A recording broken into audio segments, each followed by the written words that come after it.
Laïkino, la rubrique cinématographique de l'Union des familles laïques. Avec Alain Defremont. Bonjour, vous êtes à l'écoute de Laïkino avec Frédéric, votre serviteur, pour la chronique cinématographique de l'UFAL. Bonjour Alain. Bonjour Frédéric, bonjour à tous. En consultant tes fiches ciné, tu as retrouvé des films que tu as vus et qui risquent d'être oubliés. Oui, je crains que les films dont je vais vous parler ne rencontrent pas le spectateur, même à la télévision. Le Covid est passé par là. Et pourtant... De quel film s'agit-il ? Dans des styles très différents, je vous présenterai Les Lettres persanes, film ukrainien de Vadim Perelman, sorti en 2020, Mes frères et moi, du jeune français Johan Mansé, sorti en 2022, et Le Pardon, de la réalisatrice iranienne Myriam Mokadam, sorti également en 2020. Vous voyez, ce sont toutes des dates qui se rapprochent terriblement du Covid. 2020 fut une année difficile pour le cinéma à cause de cette épidémie. Peu de films sont sortis alors et beaucoup sont tombés dans l'oubli. C'est dommage car Les Lettres persanes est un film vraiment passionnant de bout en bout. En 1942, dans la France occupée, Gilles est arrêté pour être déporté dans un camp en Allemagne. Juste avant de se faire fusiller, il échappe à la mort en jurant aux soldats qu'il n'est pas juif, mais persan. Ce mensonge le sauve momentanément, puisque l'un des chefs du camp souhaite apprendre le farsi pour ses projets d'après-guerre.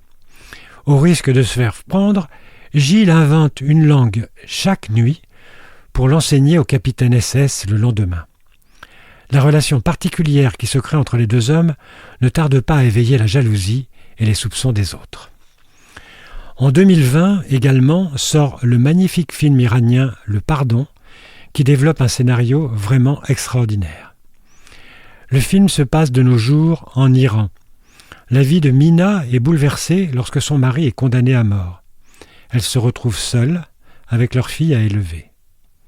Un an plus tard, elle est convoquée par les autorités qui lui apprennent qu'il était innocent. Alors que sa vie est à nouveau ébranlée, un soir, un homme mystérieux vient frapper à sa porte. Il prétend être un ami du défunt et avoir une dette envers lui. Je préfère ne rien vous dire de plus pour vous laisser le plaisir de découvrir cette œuvre réalisée par une femme iranienne pleine d'audace.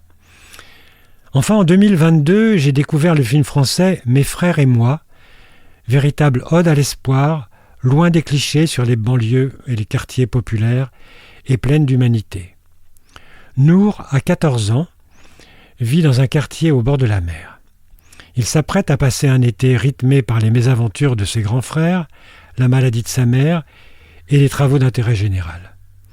Alors qu'il doit repeindre un couloir de son collège, il rencontre Sarah, une chanteuse lyrique qui anime des cours d'été.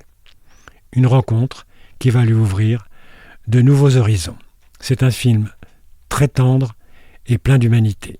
En attendant de nous retrouver, n'oubliez pas nos émissions de balado-diffusion sur laicidad.ufal.org ainsi que sur notre site ufal.org.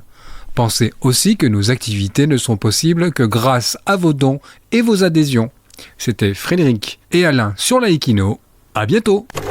C'était Laïkino, la rubrique cinématographique de l'Union des familles laïques.